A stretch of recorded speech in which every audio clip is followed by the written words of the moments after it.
Thank you. Thank you, Chairman Stauber. I've been going through some of the documents prepared for this hearing, and I just had a clarifying question here.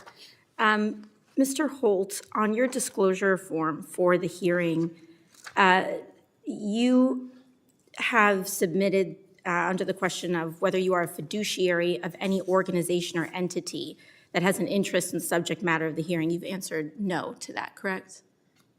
Yes, ma'am.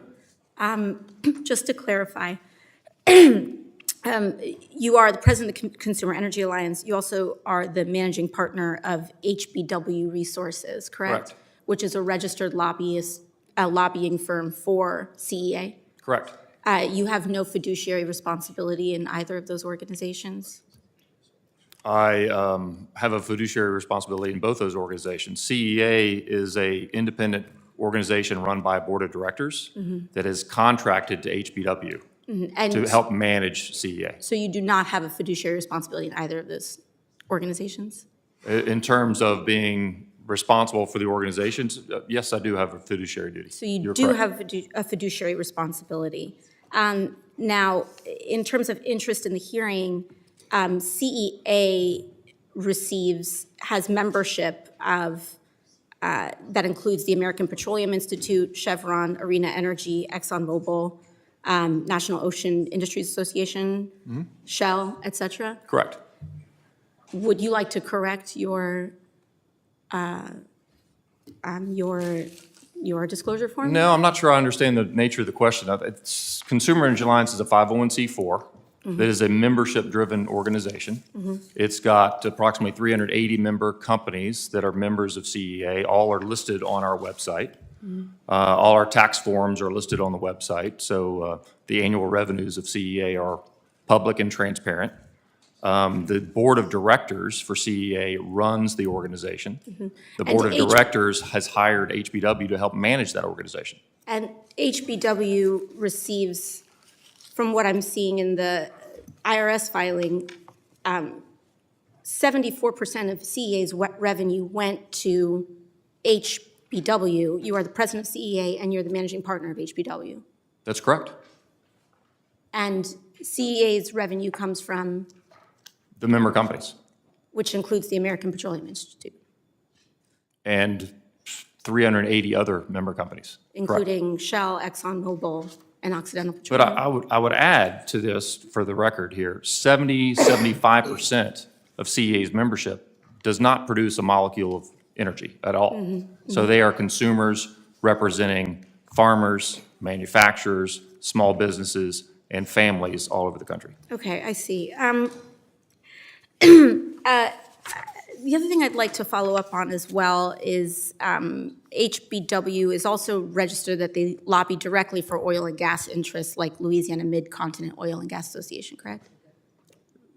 Say that one more time. What was the organization? The Louisiana Mid-Continent Oil and Gas Association. Yes, we have a member on staff that does work for LaMoga. Yes.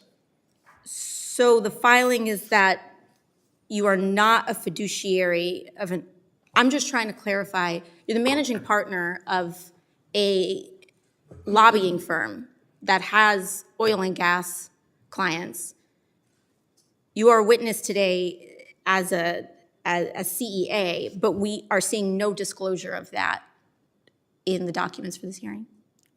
Again, I'm not sure I'm following your questioning here. I have a fiduciary duty as the president of CEA to manage CEA to the best of my ability.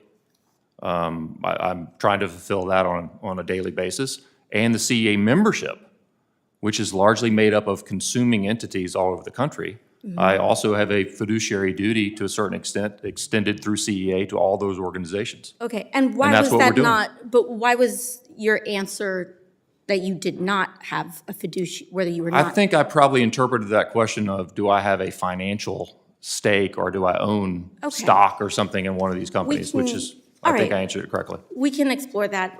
We'd be happy to make sure that we get that updated if necessary. Thank you very much. I yield back to the chair. Thank you very much. The chair now recognizes Representative Hunt from Texas for 5 minutes. Thank you, Mr. Chairman. Mr. Vino, thank you for being here, ma'am. Really appreciate it. In your most recent publication, you discussed concerns about pollution in Houston.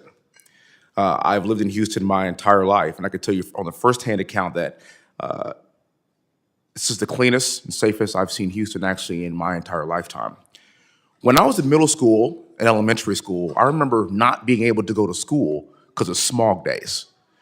You could not see the skyline of Houston, Texas, because the smog was so bad that they would not allow children to go to school. If you're under the age of 33 and you're born and raised in Houston, you have absolutely no idea what a smog day is.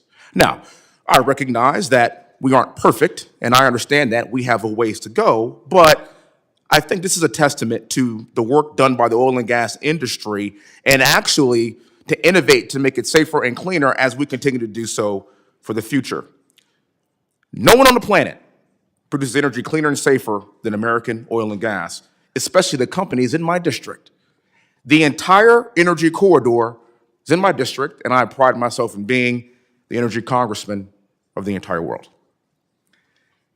As a candidate, I traveled across the country to meet people from all walks of life and all races and of all people. And you discuss how the oil and gas industry has impacted communities of color. And I want to let you know this is something that we could actually both agree upon. It does impact communities of color, and I'm going to tell you how. Behind me is a screenshot of a docu-series that my team and I produced for the oil and gas industry. One such story is the man behind me. His name is Mario Lugo. He runs a company in my district that provides countless opportunities for all walks of life. He has an amazing story, going from abject poverty to generational wealth while providing jobs to countless numbers of people. He's a Hispanic man, grew up in poverty, created well-capped technology to make our oceans cleaner and the industry safer as a whole, and Mario's Hispanic. I can tell you that Mario and I could really care less about skin color. He actually cares about making the industry safer and cares about making our industry better. This is a cover of the Epic Times from 2 days ago. Front page. This is talking about opportunities to minorities and people of color that have the opportunity to make a six-figure job from day one. One of the only industries in the entire world that can produce that on day one. It's a diverse collection of people, as you could probably imagine, and I've talked to a lot of people on the ground. I've been on rig sites. I've been offshore. And oil and gas is anything but racist if you see it from our perspective. In fact, the industry is known as the industry of second chances.